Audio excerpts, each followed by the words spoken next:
السلام علیکم ناظرین، آج کی کہانی ہے دریائے نیل کے بارے میں کچھ دلچسپ و عجیب حقائق۔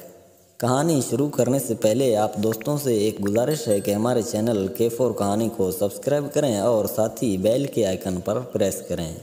دریائے نیل دنیا کا سب سے لمبا دریا ہے اور اس کی لمبائی تقریباً 6670 کلومیٹر ہے۔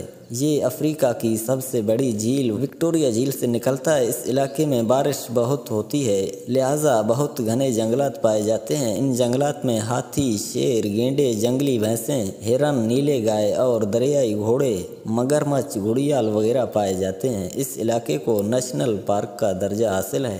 جب یہ دریا سوڈان میں داخل ہوتا ہے تو اس کی رفتار بہت کم ہو جاتی ہے، کیونکہ یہ دریا ایک زبردست دلدل سے گزرتا ہے۔ یہ دلدل دنیا کا سب سے بڑا دلدل ہے، یعنی 700 کلومیٹر لمبا ہے۔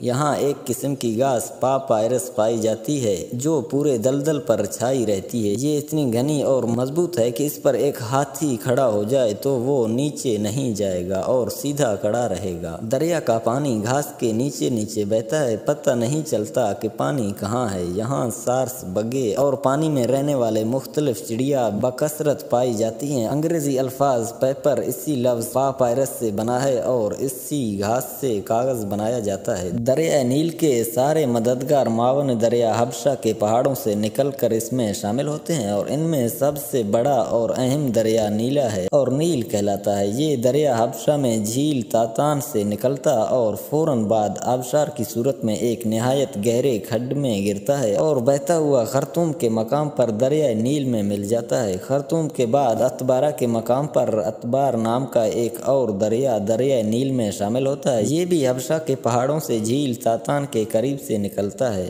خرطوم کے بعد دریائے نیل میں کئی اتار یعنی ڈھال جو ایک دم نیچے اترتا ہو آتے ہیں۔ یہ تقریباً 6 مقامات پر ہیں۔ دریا کی تہہ میں بڑی مضبوط اور نوکیلی چٹانیں ہیں، ان کو دریائے نیل کی رکاوٹیں کہا جاتا ہے اور ان مقامات سے کشتیاں یا موٹر بوٹس نہیں گزر سکتے۔